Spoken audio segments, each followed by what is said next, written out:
Assalamualaikum warahmatullahi wabarakatuh. Alhamdulillahi rabbil alamin. Alhamdulillahi ala ihsanih wa syukru lahu ala taufiqihi wa amtinanih. Ashhadu an la ilaha illallah wahdahu la syarika lah ta'ziman li sya'nih. Wa ashhadu anna Muhammadan abduhu wa rasuluh da'iyan ila ridwanih. Allahumma salli wa sallim wa barik ala nabiyyina Muhammadin wa ala alihi wa ashabihi wa ikhwanih. A'udzu billahi minasy syaithanir rajim. Ya ayyuhalladzina amanu taqullaha haqqa tuqatih wa la tamutunna illa wa antum muslimun. Rabbi shrah li sadri wa yassir li amri wahlul 'uqdatam min lisani yafqahu qawli. Allahumma 'allimna ma yanfa'una wanfa'na bima 'allamtana wa zidna ilma. Amma ba'd, ikhwani fillah rahimani wa rahimakumullah. Ibu, bapak yang semoga senantiasa dirahmati oleh Allah Subhanahu wa taala, mas-mas, mbak-mbak, adik-adik yang tadi sudah membacakan ayat Al-Quran yang luar biasa dari SMP Al-Kautsar, dari MI Muhammadiyah Danurejo, kelas 1 SD, tetapi sudah hafal lancar surat An-Naba. Bapak Ibu, pas riyen tasih kelas tunggal SD sampun apal nopo? Jeblak-jeblak suweng, sluku-sluku batok. Maka kita bersyukur kepada Allah Subhanahu wa taala atas segala limpahan nikmat yang Allah Subhanahu wa taala berikan kepada kita semua. Pada sore hari ini kita bisa berkumpul, bermuajahah di tempat ini dengan tidak ada satu halangan apapun. Kita ingatkan kepada diri saya sendiri dan kepada ibu bapak sekalian untuk meluruskan niat bahwa hadirnya kita di sini benar-benar dalam rangka untuk thalabul ilmi, karena Rasul sallallahu alaihi wasallam bersabda, man salaka tariqan yaltamisu fihi ilman sahhalallahu lahu bihi tariqan ilal jannah. Siapa orangnya yang menempuh satu jalan dalam rangka untuk menuntut ilmu, maka Allah Subhanahu wa taala akan mudahkan jalannya menuju surga. Maka sekali lagi kita ingatkan, kita luruskan niat bahwa hadirnya kita di sini benar-benar dalam rangka thalabul ilmi, agar perjalanan kita dari rumah sampai di sini dicatat sebagai pahala fi sabilillah. Dan dengan ini semua Allah Subhanahu wa taala kelak akan memudahkan jalan kita menuju surga Allah Subhanahu wa taala. Salawat dan salam semoga senantiasa tercurahkan, terlimpahkan, terhaturkan, teralun kepada uswah kita, teladan kita, panutan kita, Nabi Agung Muhammad sallallahu alaihi wasallam, keluarga, sahabat, tabi'in, tabi'ut tabi'in, dan seluruh umatnya yang istiqomah menjalankan agama Islam sampai hari kiamat. Ikhwani fillah rahimani wa rahimakumullah, sebagaimana pamflet yang sudah disebarkan, insyaallah tema kita pada sore hari ini untuk kita yang banyak dosa. Kita sadar sesadar-sadarnya bahwa kita adalah manusia yang tercipta memiliki fitrah suka melakukan dosa. Untuk kita yang banyak dosa, kita sadar sesadar-sadarnya kita bukan orang yang suci, kita bukan maksum. Kemaksuman telah wafat seiring wafatnya Rasul sallallahu alaihi wasallam. Kemaksuman telah tiada bersamaan dengan ketiadaan Nabi Muhammad sallallahu alaihi wasallam. Setelah Rasul sallallahu alaihi wasallam meninggal dunia, maka tidak ada satupun manusia yang maksum, yang terjaga dari dosa. Maksum hanya dimiliki oleh para rasul dan para nabi. Tetapi manusia selain para nabi dan para rasul, tidak ada satupun manusia yang tidak lepas dari dosa. Makanya sampai kemudian kita kenal satu ungkapan, al-insanu mahallul khata' wan nisyan. Manusia itu tempatnya salah dan lupa. Oleh karena itulah kemudian kenapa manusia itu dalam bahasa Arab diistilahkan dengan insan. Al-insan mahallul khata' wan nisyan. Insan. Kenapa kemudian manusia itu disebut dengan insan? Karena memiliki sifat dasar lupa, salah, keliru. Itu manusia. Makanya insan atau annas, insan atau annas dalam bahasa Arab itu satu akar kata dengan nisyan. Insan itu satu akar kata dengan nisyan, yang artinya adalah lupa. Oleh karena itulah kemudian kenapa manusia itu dikatakan sebagai insan, orang yang kemudian sifat dasarnya suka lupa. Berbeda dengan malaikat. Malaikat disebut dengan malaikat sebagaimana yang pernah kita sampaikan di Masjid Al-Manar. Al-malaikah itu berasal dari kata la'aka, al-alukah, artinya adalah utusan. Karena memang sifat dasarnya malaikat itu ditugaskan untuk diutus. Diutus untuk mencatat amal, diutus untuk membagi rezeki, diutus untuk menyampaikan wahyu, diutus untuk menjaga surga, diutus untuk menjaga neraka, diutus untuk menanyai manusia di alam kuburnya, diutus untuk memikul arsy, diutus untuk diutus. Karena memang tugas malaikat itu diutus. Itulah kemudian kenapa malaikat dikatakan sebagai malaikah, yang dalam bahasa Arab bermakna utusan. Sinonim dengan rasul itu malaikah. Maka malaikat itu ya diutus. Maka malaikat tidak ada kewajiban untuk sholat, malaikat tidak ada kewajiban untuk puasa, karena memang dicipta untuk diutus. Ibadahnya itu adalah diutus. Itu malaikat. Berbeda halnya dengan jin. Dalam bahasa Arab jin itu adalah jin, al-jinnu minal jinnati wan nas. Al-jin, ada surat namanya surat Al-Jin, surat yang di dalamnya banyak mengisahkan hal ehwal perihal tentang bangsa jin. Kenapa kemudian jin itu disebut dengan jin?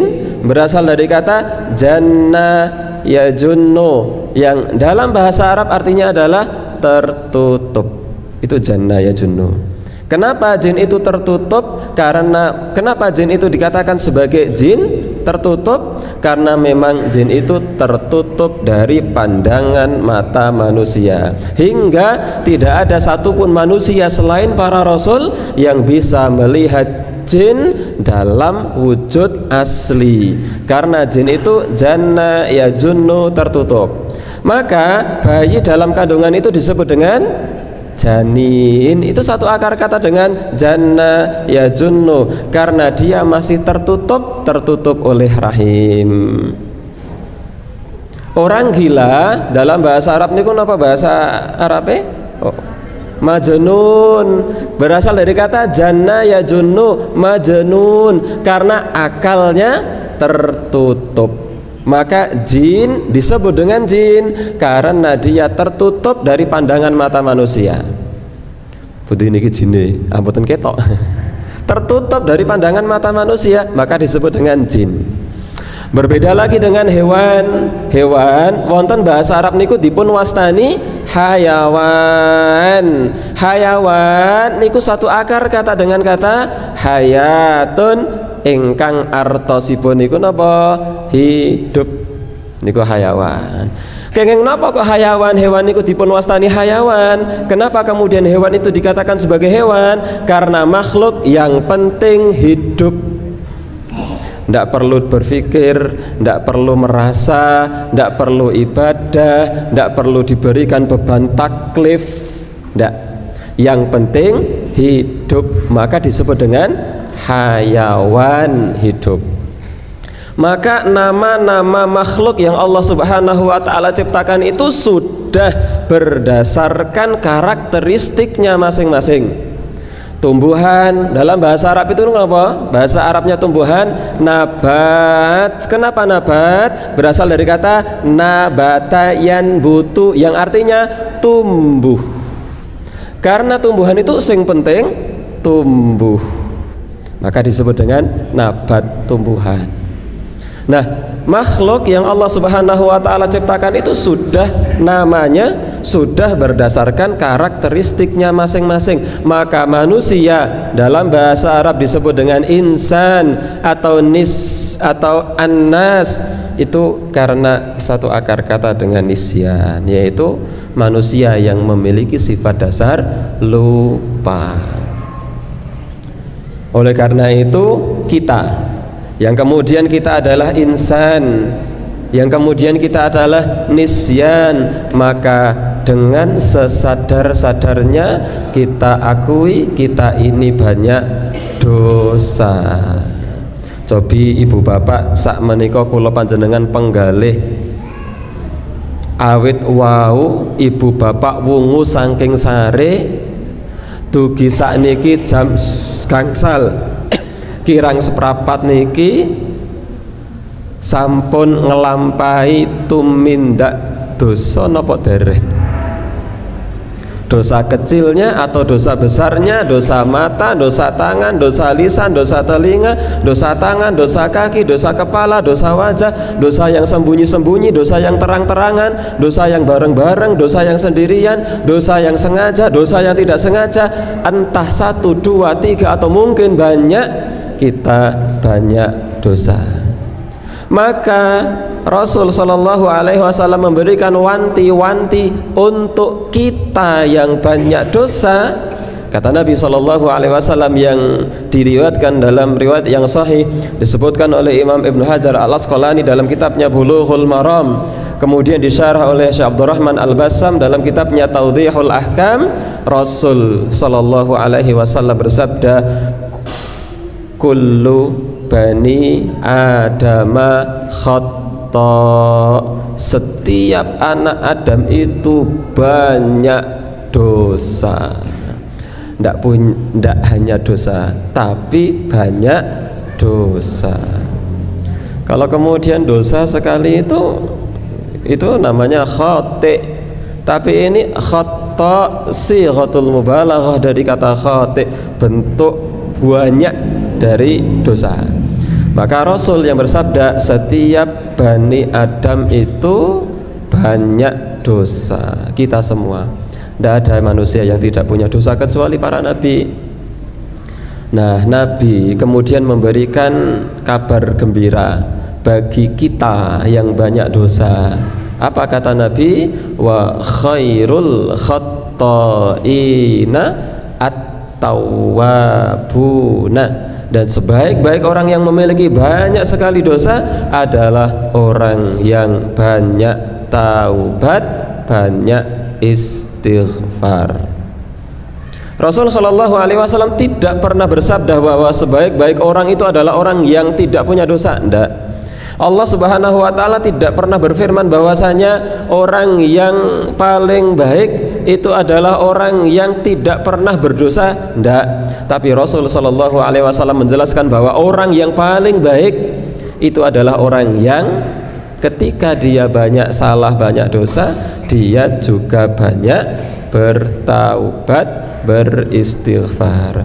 Maka mulai dari yang pojok kiri sampai yang pojok kanan yang semuanya banyak dosa, kata kuncinya satu: jika ingin dianggap baik oleh Allah, apa? Banyak taubat, banyak istighfar. Inilah bekal kita yang betul-betul sebagai bekal yang jangan sampai pernah tertinggal untuk kita yang ngaku banyak dosa. Maka kemudian Allah Subhanahu wa ta'ala, Rasul Sallallahu Alaihi Wasallam memberikan kabar gembira bagi orang-orang yang kemudian mau memperbanyak istighfar, mau memperbanyak taubat kepada Allah Subhanahu wa taala dengan berbagai macam kabar gembira. Yang pertama, di antara kabar gembira yang Allah Subhanahu wa taala janjikan, yang Rasul sallallahu alaihi wasallam janjikan kepada kita yang banyak dosa tapi mau banyak istighfar, ada buah-buahnya, ada manfaat-manfaatnya, ada faedah-faedahnya bagi kita yang banyak dosa tapi mau banyak istighfar. Yang pertama, orang yang kemudian mau memperbanyak istighfar bagi kita yang memiliki banyak dosa adalah yang pertama, memperbanyak istighfar, memperbanyak taubat, itu sebagai sebuah penunaian titah dari Allah Subhanahu wa taala. Artinya orang yang kemudian melakukan istighfar dengan banyak, bertaubat dengan taubat yang banyak, dia sedang menjalankan titah perintah dari Allah. Bukankah menjalankan perintah dari Allah itu adalah sebuah ibadah tersendiri? Ya, baca Quran meskipun tidak tahu artinya, tidak tahu maknanya, tidak tahu maksudnya, yang penting baca Quran. Kenapa baca Quran? Perintah Allah, angsal ganjaran apa boten kinten-kinten? Angsal ganjaran, bahkan setunggal huruf niku ditikel dugi sedoso kesainan kebajikan niku namung ngestokke dawuhipun Gusti Allah, Iqraul Quran, bacalah Quran, maos Quran pun nopo malih pirsa maknane, pirsa artine, pirsa tafsire, aniku ganjarane, pahalanya itu adalah pahala yang kemudian bisa berlipat-lipat. Lawong namung maos niku ganjarane kathah, nopo kok maos, lawong namung mirengke niku ganjarane kathah. Firman Allah Subhanahu wa taala, fa idza quri'al Qur'an fastami'u lahu wa ansitu. Kalau ada yang sedang baca Quran, dengarkan, perhatikan. Itu perintah Allah Subhanahu wa taala. Ikhwani fillah rahimani wa rahimakumullah. Itu yang pertama, bahwa orang yang kemudian kita yang banyak dosa, kalau kemudian kita memperbanyak istighfar kepada Allah Subhanahu wa taala, faedah yang pertama adalah kita sedang menjalankan perintah Allah yang itu merupakan sebuah ibadah kepada Allah Subhanahu wa taala. Di antara dalilnya banyak. Allah Subhanahu wa taala berfirman surat Ghafir ayat yang ke-55. Fasbir inna wa'dallahi haq wastaghfir li dzambik. Beristighfarlah kalian semua karena dosa-dosamu. Ghafir ayat 55. Allah Subhanahu wa taala berfirman surat Muhammad ayat 19. Muhammad ayat 19.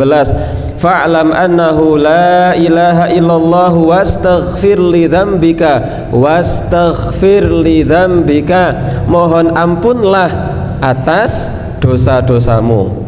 Allah Subhanahu wa taala juga berfirman surat An-Nasr ayat 3, fasabbih bihamdi rabbika wastaghfirhu, maka istighfarlah kepada Allah Subhanahu wa taala. Allah Subhanahu wa taala berfirman surat An-Nisa ayat yang ke-106, wastaghfirillah, istighfarlah kamu kepada Allah Subhanahu wa taala. Perintah Allah. Allah Subhanahu wa taala berfirman surat Al-Muzammil ayat 20, wastaghfirullah, istighfarlah kalian semua kepada Allah Subhanahu wa taala. Allah Subhanahu wa taala berfirman surat Ali Imran ayat 133, wasari'u ila maghfiratin mir rabbikum, segeralah kalian menuju ampunan dari Allah Subhanahu wa taala. Allah sampai memerintahkan kita tidak hanya istaghfirillah, istaghfirullah, tapi Allah perintahkan wasari'u ila maghfiratim mir rabbikum, bersegeralah kalian menuju ampunan, segera istighfar. Lalu kapan kemudian kita harus beristighfar kalau kemudian Allah Subhanahu wa taala perintahkan agar segera istighfar? Tidak nunggu nanti kalau sudah selesai, tidak nunggu nanti setelah maghrib. Kita sekarang pun hendaknya memperbanyak istighfar kepada Allah Subhanahu wa taala dengan lirih, dengan sendiri-sendiri. Mohon ampunlah kepada Allah Subhanahu wa taala untuk kita yang mengaku banyak dosa. Ikhwani fillah, kalau kemudian kita belajar usul fikih, kata kaidah dalam usul fikih itu disebutkan bahwa al-amru al-aslu fil amri, bahwasanya asal muasal pada sebuah perintah itu adalah yaqtadil faur. Ini dalam usul fikih, al-aslu fil amri yaqtadil faura.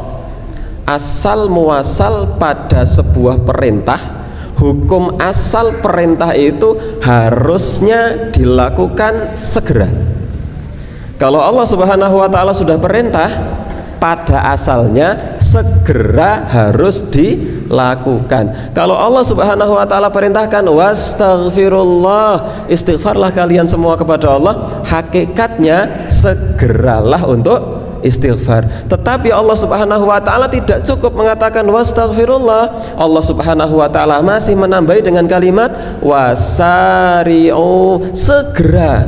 Padahal perintah itu aslinya sudah harus segera, tapi Allah masih menambahkan dengan kata-kata segeralah. Ini menunjukkan sesuatu yang harusnya memang kita bersegera untuk senantiasa membaca istighfar, memohon ampun kepada Allah Subhanahu wa taala.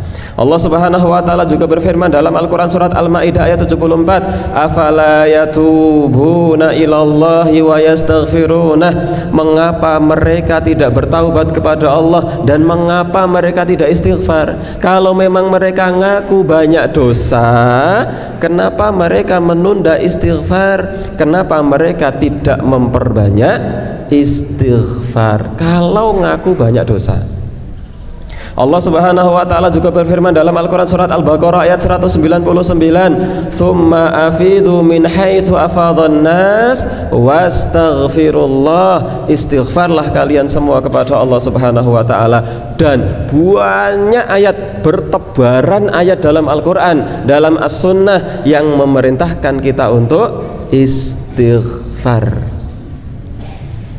Maka Imam Qatadah mengatakan bahwa setiap penyakit itu ada obatnya. Penyakit kita itu adalah dosa, obatnya istighfar. Kalau kemudian kita sudah tidak mau melantunkan membaca istighfar, ibarat kita sakit, membiarkan penyakit kita, dan kita tidak pernah mau untuk berobat. Itu gambaran bagi orang-orang yang kemudian ngaku banyak dosa tetapi dia tidak mau untuk memperbanyak istighfar. Satu kata yang perlu kita perhatikan, kata kuncinya di sini adalah bukan sekedar istighfar, tapi memperbanyak istighfar. Saya ulangi, memperbanyak istighfar. Nah, istighfar niku sepele mawon, astagfirullah pun rampung. Tetapi yang berat itu adalah memperbanyak istighfar.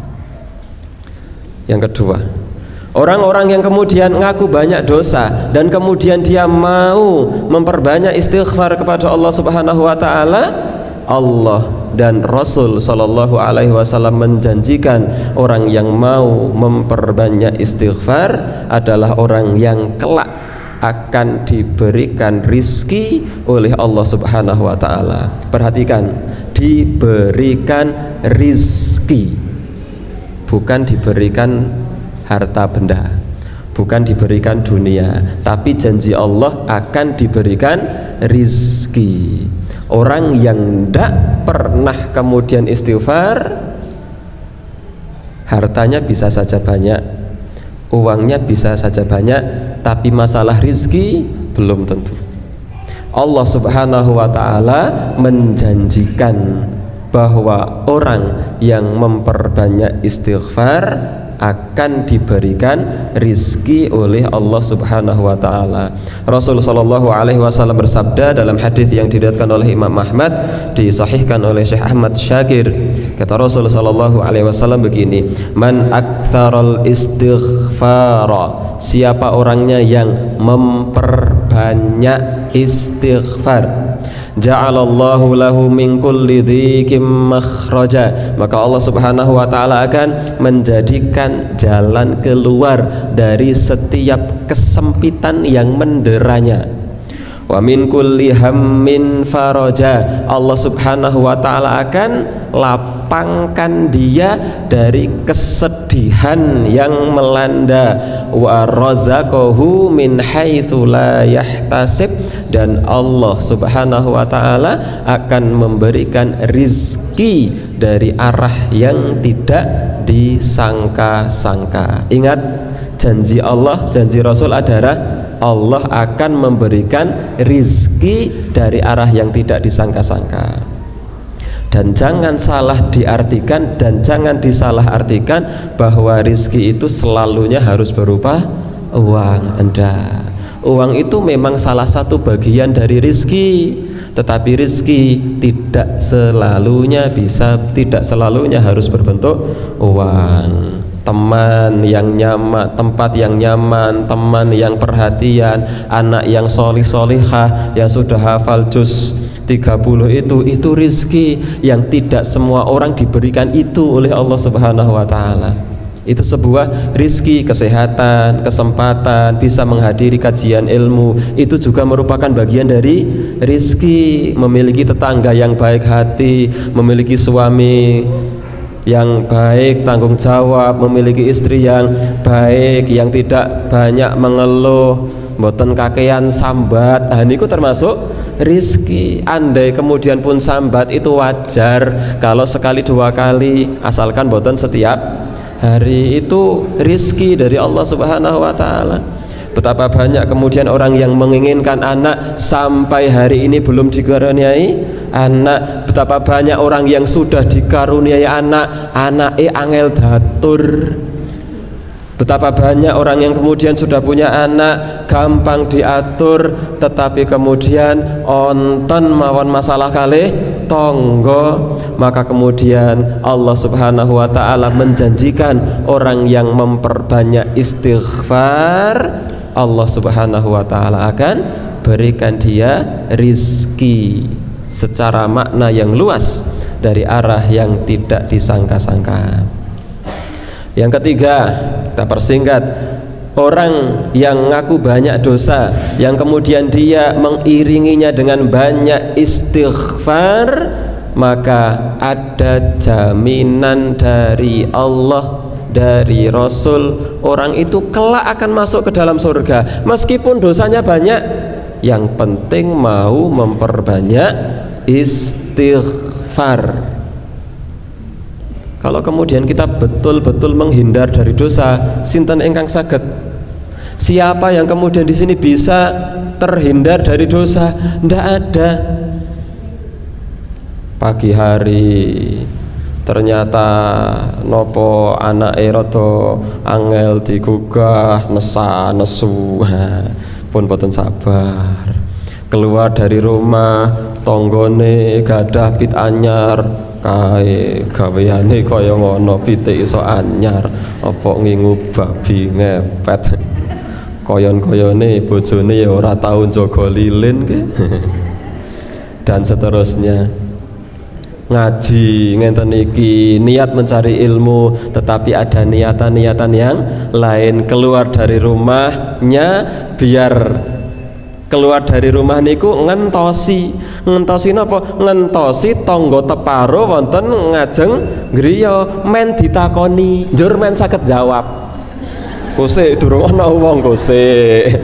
Nek metune nek wis ana wong lajeng saweg medal saking griyane njur men ditakoni.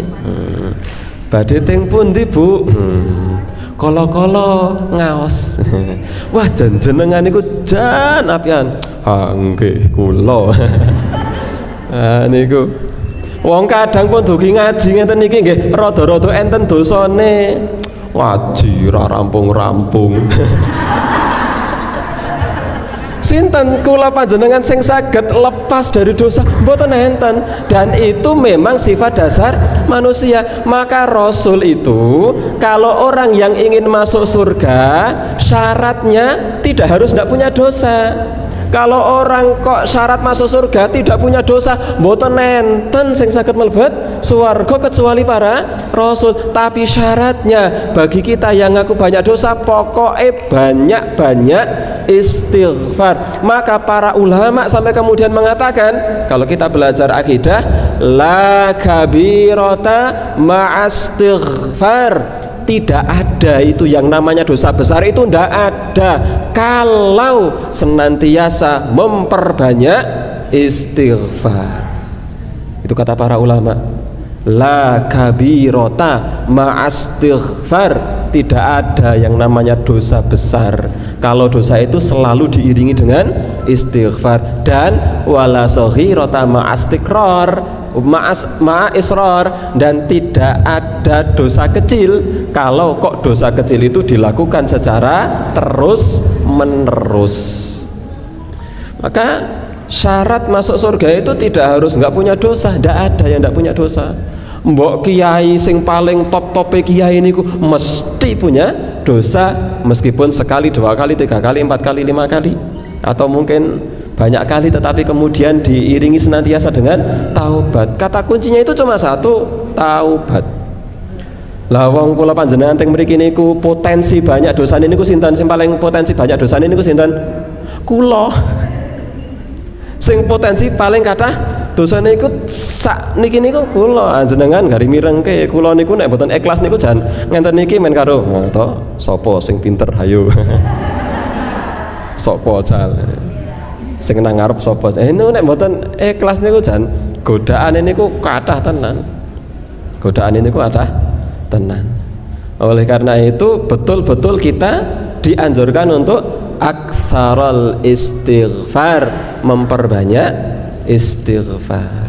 Rasul sallallahu alaihi wasallam berjanji bagi orang-orang yang kemudian mau memperbanyak istighfar, apalagi kemudian istighfarnya adalah istighfar yang paling mulia, yaitu yang kemudian dikenal dengan istilah sayyidul istighfar. Rasulullah sallallahu alaihi wasallam bersabda, sayyidul istighfar, yang dikatakan dengan sayyidul istighfar itu adalah antakul, kamu mengatakan Allahumma anta rabbi la ilaha illa anta khalaqtani wa ana abduka wa ana ala ahdika wa wa'dika mastata'tu a'udzu bika min syarri ma sana'tu abu'u laka bi ni'matika alayya wa abu'u bi dhanbi faghfirli fa innahu la yaghfiru dzunuba illa anta. Rasul sallallahu alaihi wasallam bersabda, wa man qalaha minan nahar, siapa orangnya yang membaca ini di siang atau pagi hari, baca sayyidul istighfar ini di pagi atau siang hari, mukinan biha, yakin akan makna yang terkandung dalamnya,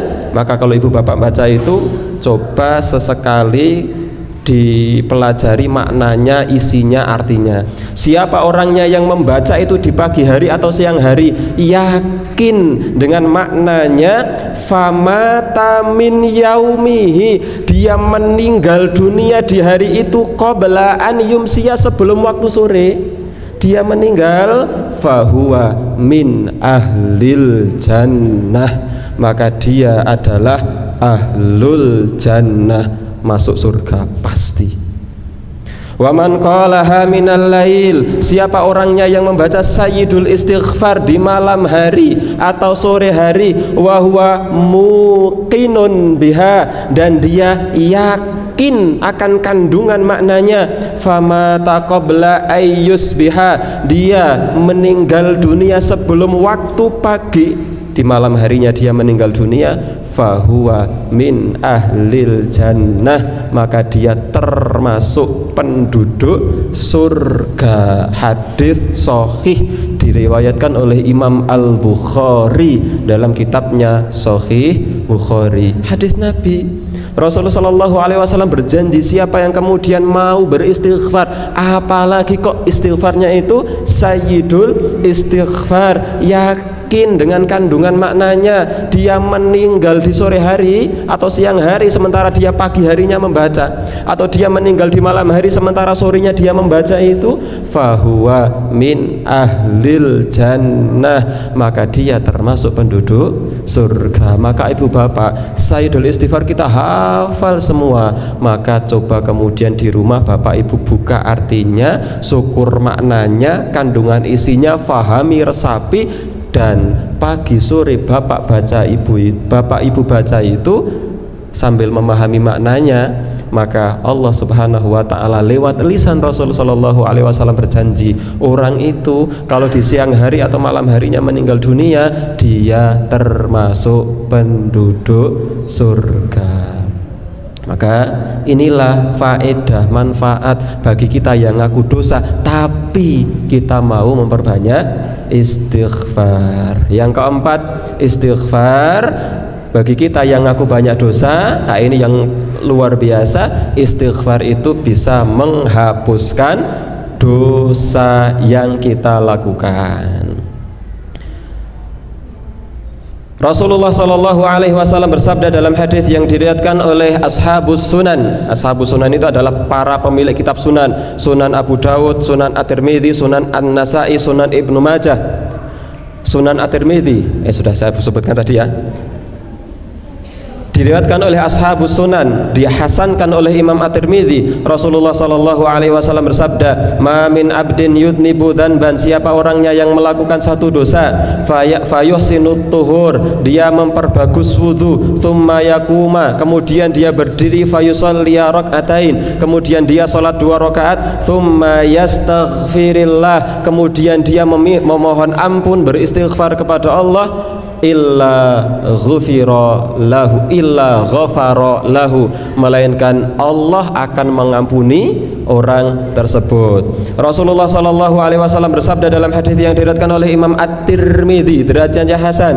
Kata Rasulullah Shallallahu Alaihi Wasallam mengisahkan tentang firman Allah Subhanahu Wa Taala. Berarti inilah yang kemudian disebut dengan hadis qudsi, hadis qudsi, firman Allah yang Rasul sebutkan dalam hadis, namanya hadis qudsi.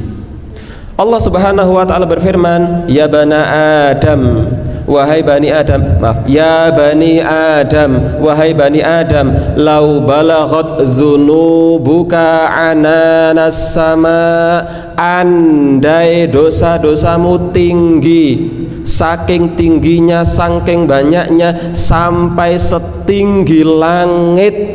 Kata Allah Subhanahu wa taala, "Tsummastaghfartani", setelah kamu melakukan dosa yang begitu banyak, yang sampai setinggi langit, kemudian kamu mau beristighfar, memohon ampun kepadaku, kata Allah, "Ghafartu laka", pasti aku akan ampuni kamu, wala ubali, dan kata Allah, aku tidak peduli berapa banyak dosa yang sudah kamu lakukan. Allah tidak peduli sudah melakukan dosa ini, dosa itu, dosa ini, dosa itu. Allah tidak peduli. Firman Allah, wala ubali, Allah tidak peduli berapa banyak dosanya, yang penting tsummastaghfartani, kamu mau istighfar kepadaku, kata Allah, mau memohon ampun kepadaku, ghafartu laka, pasti diampuni. Makanya yang tadi dibacakan oleh Mas yang dari SMP Al Kautsar, Mas Intan namanya Mas? Mas Intan? Hah? Azwar. Mas Azwar, ayat yang tadi dibaca napa wau coba? Qul ya ibadiyalladzina asrafu ala anfusihim, wahai hamba-hambaku yang melampaui batas, wahai hamba-hambaku yang banyak dosa. Coba Allah Subhanahu wa taala memanggil kita yang banyak dosa itu bukan wahai pendurhaka, wahai pendosa, enggak. Allah berfirman, ya ibadi, wahai hamba-hambaku yang melampaui batas, yang banyak dosa. La taqnatu mir rahmatillah, jangan sekali-kali kalian berputus asa dari rahmat Allah. Innallaha yaghfirudz dzunuba jami'a, sesungguhnya Allah mengampuni dosa. Berapa? Jami'a, semua dosa. Tapi ya Allah, saya pernah durhaka kepada orang tua, jami'ah, semua dosa. Tapi saya pernah berbohong, jami'ah, semua dosa. Tapi saya pernah melakukan riba, jami'ah, semua dosa. Bahkan saya pernah berzina, ya Allah, jami'ah, semua dosa Allah Subhanahu wa taala akan ampuni tanpa terkecuali. Loh, itu katanya syirik tidak akan diampuni. Betul, itu kalau tidak mau taubat. Tapi kalau seorang hamba mau bertaubat kepada Allah Subhanahu wa taala, yaghfirudz dzunuba jami'a. Maka jadikan momen ini sebagai titik balik bagi kemudian kita yang merasa banyak dosa. Allah membuka selebar-lebarnya pintu taubat. Bayangkan, Allah sudah sampai berfirman, wala ubali, aku tidak peduli berapa banyak dosa yang kalian lakukan, Allah tidak peduli. Yang penting istighfartani, kamu mau istighfar, memohon ampun. Lalu siapa kita yang kemudian tidak mau beristighfar kepada Allah Subhanahu wa taala? Sesombong apa kita yang tidak mau hanya untuk mengatakan astagfirullah? Seangkuh apa kita yang Allah sudah membuka pintu selebar-lebarnya taubat, tetapi kita tidak mau menyambut pintu taubat yang Allah Subhanahu wa taala buka selebar-lebarnya untuk kita? Setinggi apa kita, semulia apa kita, setinggi apa jabatan kita, kok sampai tidak mau menyambut seruan taubat dari Allah Subhanahu wa taala? Maka jadikan momen ini sebagai titik balik kita yang merasa banyak dosa, banyak istighfar. Aku ada orang tahu istighfar, monggo, sing penting jangan sampai dosa. Tapi ternyata kita tidak bisa lepas dari dosa. Maka betul-betul kemudian kita memperbanyak istighfar kepada Allah Subhanahu wa taala. Yang kelima, yang terakhir, sudah hampir jam 5:15. Ini yang luar biasa juga. Yang kelima, kita yang mengaku banyak dosa tapi kita mau beristighfar kepada Allah Subhanahu wa taala, ini sebagai satu cara mencegah Allah mengadab kita. Allah Subhanahu wa taala berfirman dalam Al-Quran surat Al-Anfal ayat 33, wa ma kana Allahu liyu'adzibahum wa anta fihim, Allah tidak mungkin akan mengazab satu kaum selama kamu wahai Muhammad masih ada di tengah-tengah kaum itu. Allah tidak mungkin akan mengazab satu kaum selama Nabi Muhammad di tengah-tengah kaum tersebut. Tidak mungkin Allah azab. Wa ma kana Allahu mu'adzibahum wa hum yastaghfirun, dan Allah tidak mungkin akan mengazab satu kaum selama kaum tersebut mau memperbanyak istighfar.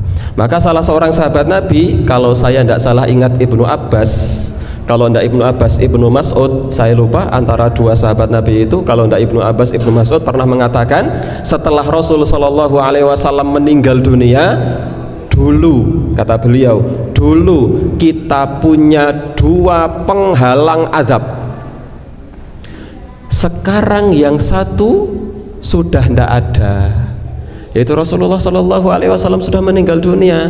Kata Ibnu Mas'ud atau Ibnu Abbas, kita hanya tinggal punya satu penghalang perisai adab. Kalau satu ini pun sudah hilang dari kita, kita akan binasa. Maka kalau kita banyak dosa itu harusnya Allah itu mengadab. Tetapi karena kemudian kaum itu memperbanyak istighfar, maka Allah menahan untuk tidak mengadab kaum tersebut. Makanya kemudian Allah Subhanahu wa taala berfirman, "Wa ma kana Allahu liyu'adzibahum wa anta fihim wa ma kana Allahu mu'adzibahum wa hum yastaghfirun." Allah tidak akan mengadab satu kaum selama kamu wahai Muhammad berada di tengah-tengah mereka, dan Allah tidak akan mengadab suatu kaum selama kaum itu memperbanyak istighfar kepada Allah Subhanahu wa taala. Meskipun banyak dosa, yang penting mau untuk memperbanyak istighfar, mau untuk senantiasa bertaubat kepada Allah Subhanahu wa taala. Rasul sallallahu alaihi wasallam bersabda dalam salah satu hadisnya yang saya baca dalam kitab Minhajul Muslim yang dikarang oleh Syekh Abu Bakar Jabir Al-Jazairi dengan riwayat yang sahih. Rasulullah sallallahu alaihi wasallam bersabda bahwa Rasul itu tidak kurang istighfarnya satu hari itu tidak kurang dari 100 kali. Padahal Rasul maksum, terjaga dari dosa, manusia terbaik, dijamin masuk surga, surganya surga Firdaus, tetapi satu hari tidak kurang istighfar sebanyak 100 kali. Semoga Allah Subhanahu wa taala memberikan kita kemampuan, kekuatan untuk kemudian kita mau dan mampu memperbanyak istighfar atas dosa-dosa yang pernah kita lakukan sebagai manusia yang kita sadar sesadar-sadarnya kita banyak dosa. Maka ikhwani fillah rahimakumullah, kita betul-betul berharap, betul-betul berdoa memohon semoga Allah Subhanahu wa taala memberikan kita keistiqomahan, memberikan kita lidah yang ringan, hati yang lapang untuk mau senantiasa mengakui dosa dan mau untuk memperbanyak taubat, memperbanyak istighfar kepada Allah Subhanahu wa taala. Yang sedikit ini semoga bermanfaat. Apabila ada kesalahan itu datangnya dari saya sendiri, apabila ada kebenaran itu datangnya dari Allah Subhanahu wa taala. Subhanakallahumma bihamdika asyhadu an la ilaha illa anta astaghfiruka wa atubu ilaik. Walhamdulillahi rabbil alamin. Wassalatu wassalamu ala rasulillahi imamil mursalin. Wassalamu alaikum warahmatullahi wabarakatuh.